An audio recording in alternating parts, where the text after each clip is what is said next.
Querido Deus, Pai Santo, Senhor da Glória, nós estamos em Tua presença, Senhor, para Te louvar, bendizer, exaltar o Teu nome, engrandecer, Senhor, o Teu reino maravilhoso. Obrigado, meu Senhor, por mais um dia que Tu nos concede.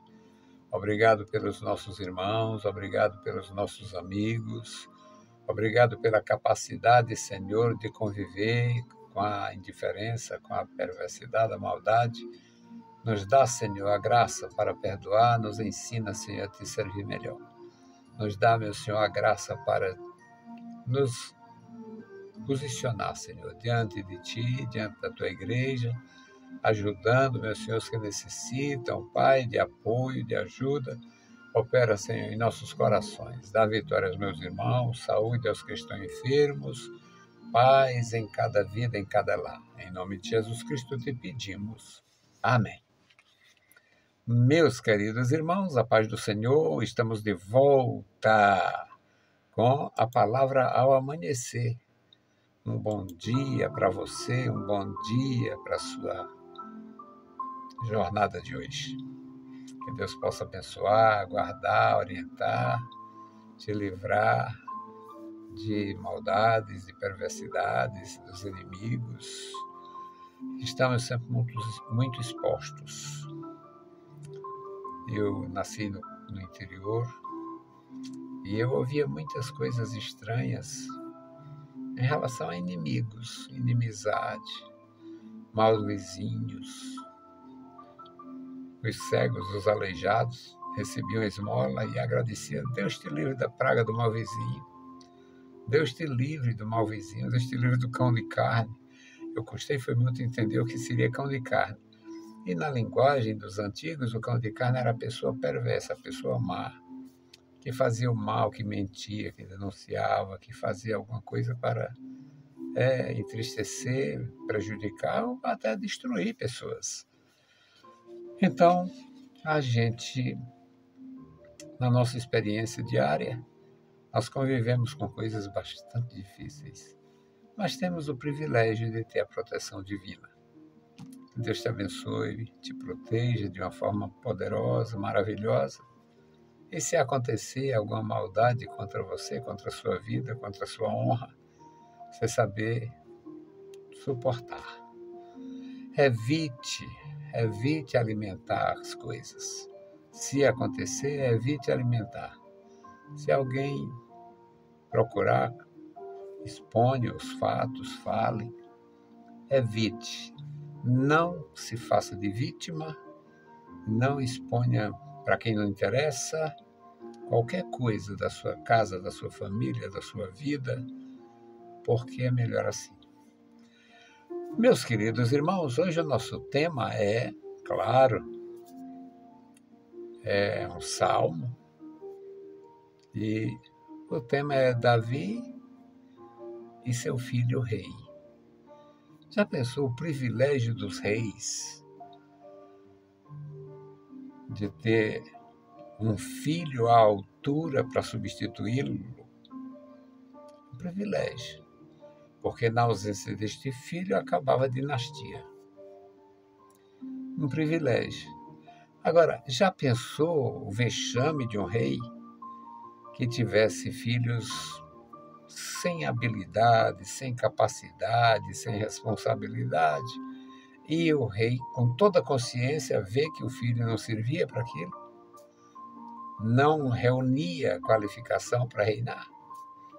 Então, bem-aventurado o rei, versículo da hora, bem-aventurado o rei que ao terminar o seu tempo tem um filho para reinar, substituindo igualmente com qualidade.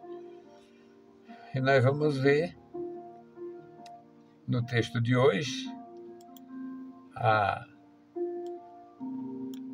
felicidade de Davi. 1 Crônicas, capítulo 29, versículos de 1 a 9. O Davi se despedindo dos súditos. Glória a Deus.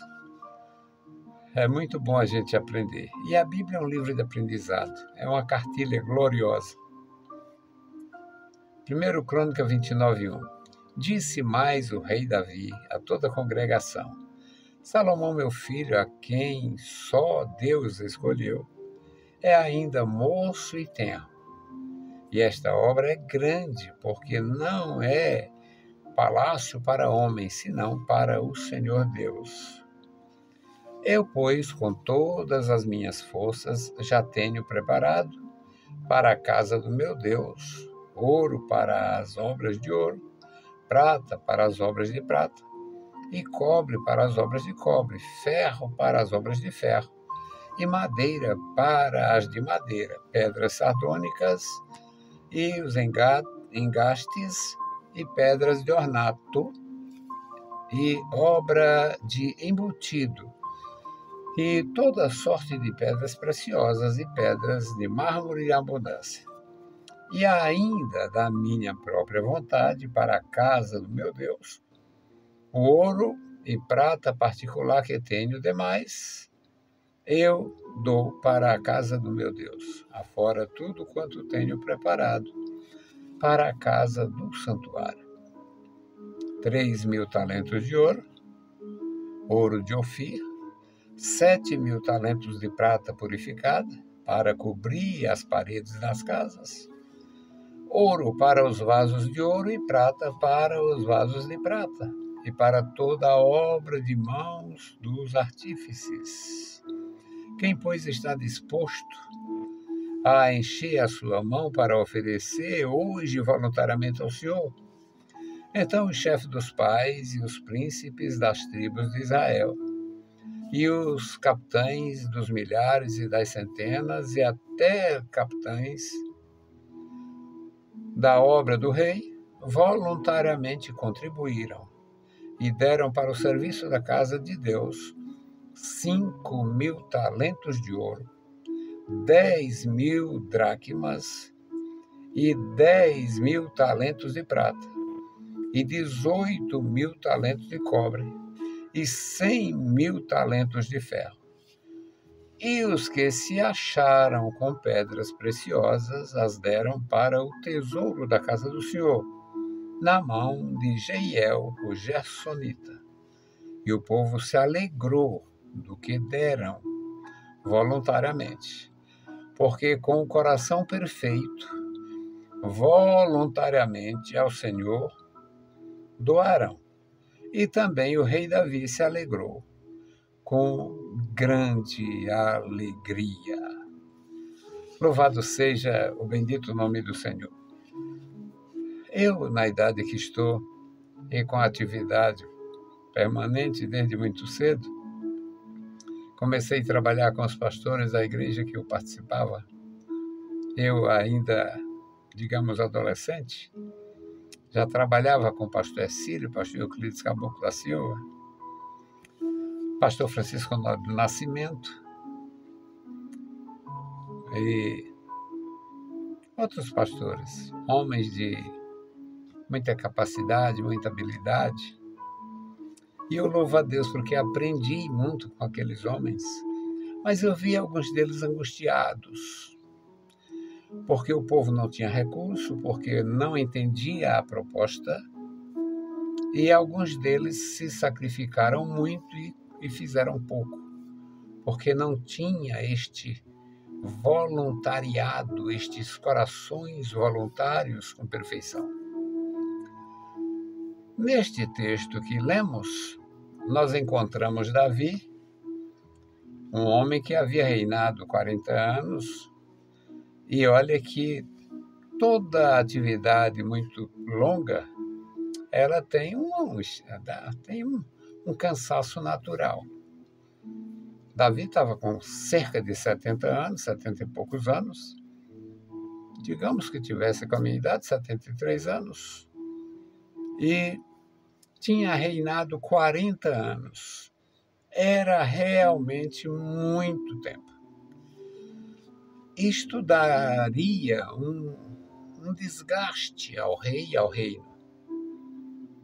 Mas, como era uma dinastia, e ele tinha vários príncipes, e ele tinha muita graça e também tinha muita experiência, muita ousadia.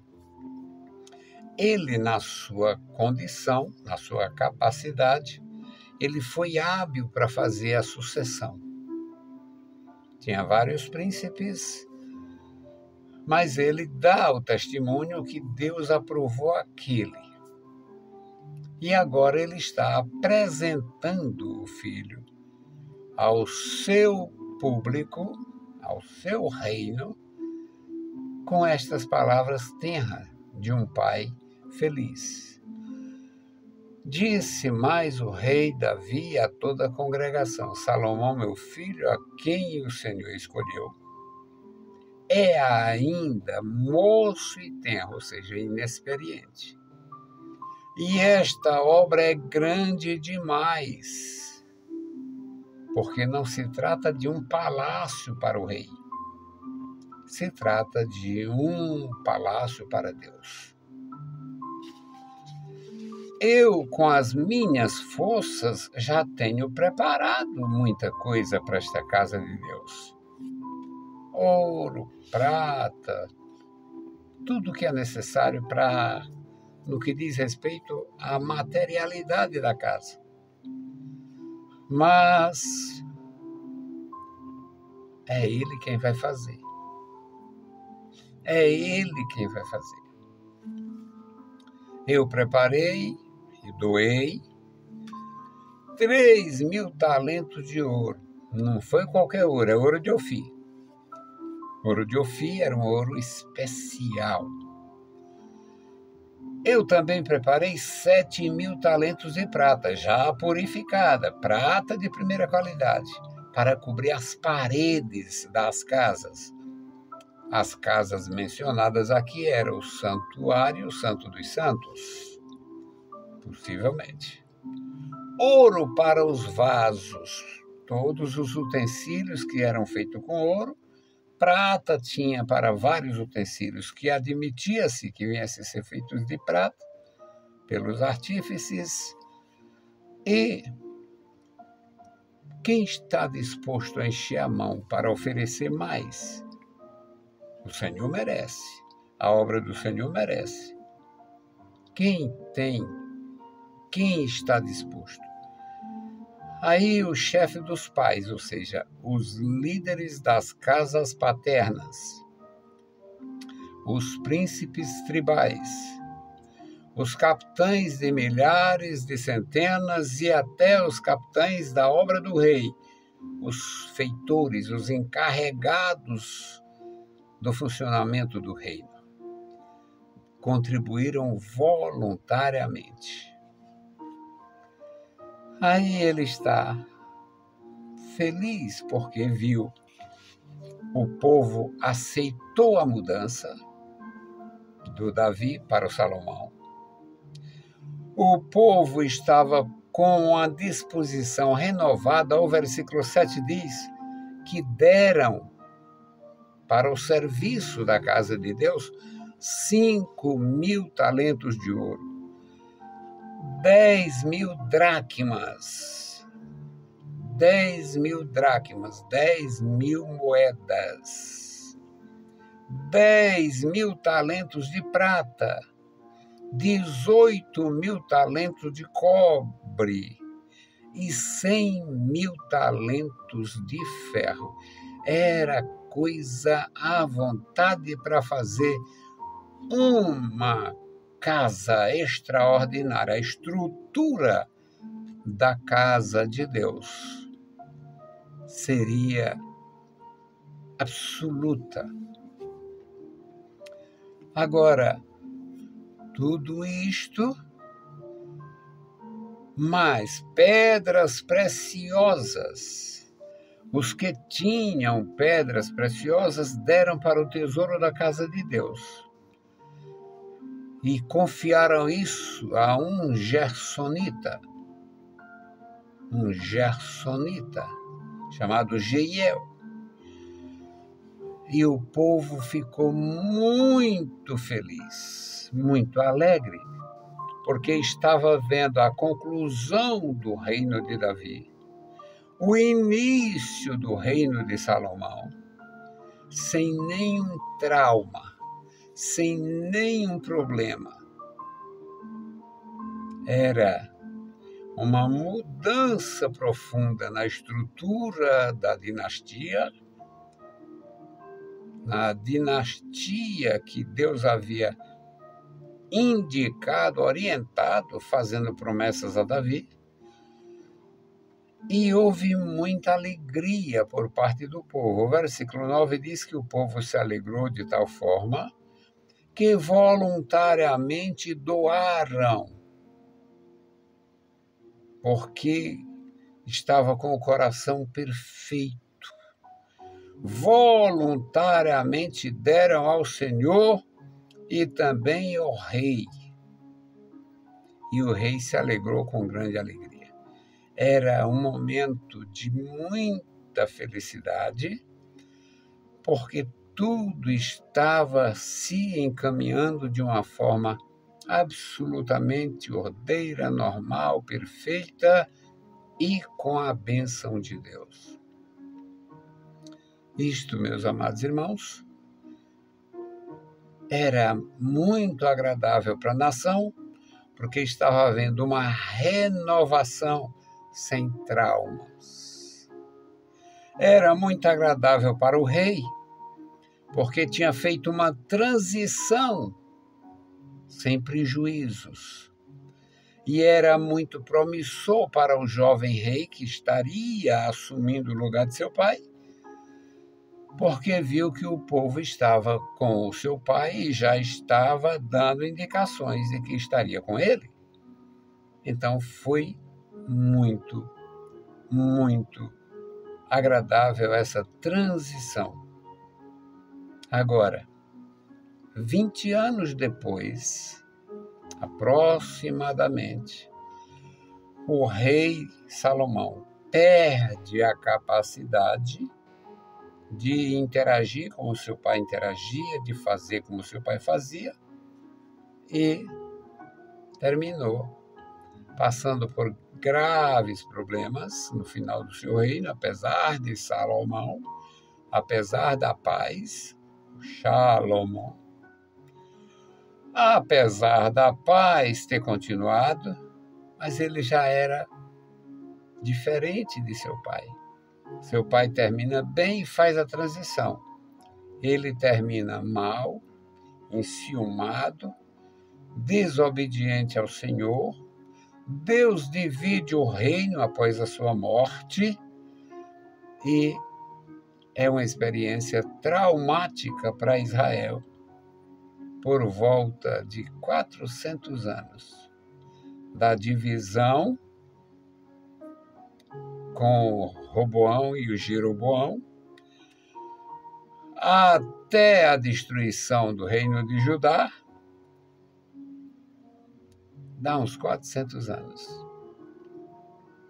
E o reino do norte foi eliminado antes, portanto, em 722, e só havia prejuízo.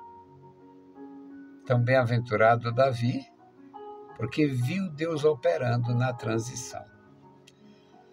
E agora a nossa intercessão, meus amados irmãos, ontem nós intercedemos pelos casais sem filhos, e hoje pelas famílias, para que Deus abençoe, e haja exemplo dos pais, e haja compreensão dos filhos, e haja a bênção de Deus em família. Oremos. Querido Deus, Pai Santo que estás nos céus, nós te louvamos. Obrigado pela vida, pela salvação, pela tua bondade, pelo teu amor. Obrigado, Senhor, pela tua igreja. Agora, meu Senhor, te apresentamos os casais da igreja, as famílias. Guarda, meu Senhor, os nossos queridos irmãos, nossos ajudadores, intercessores. Opera em cada vida. Abençoa, meu Senhor, as famílias na tua igreja. Que cada família tenha, Senhor, a tua bênção, um exemplo, meu Senhor, em relação aos pais, em relação aos filhos, que haja encorajamento para a busca, que haja perdão, que haja, Senhor, a compreensão do teu amor profundo e a união para a superação dos problemas. Amado Pai, Deus fiel, guarda os meus irmãos que estão em aflição. Estão necessitados, estão feridos, doentes. Ó Deus, socorre pelo teu amor. Amado Pai, ouve a nossa petição. Em o nome santo de Jesus Cristo, nós te pedimos e te agradecemos. Amém. Meus queridos irmãos, a paz do Senhor e bom dia.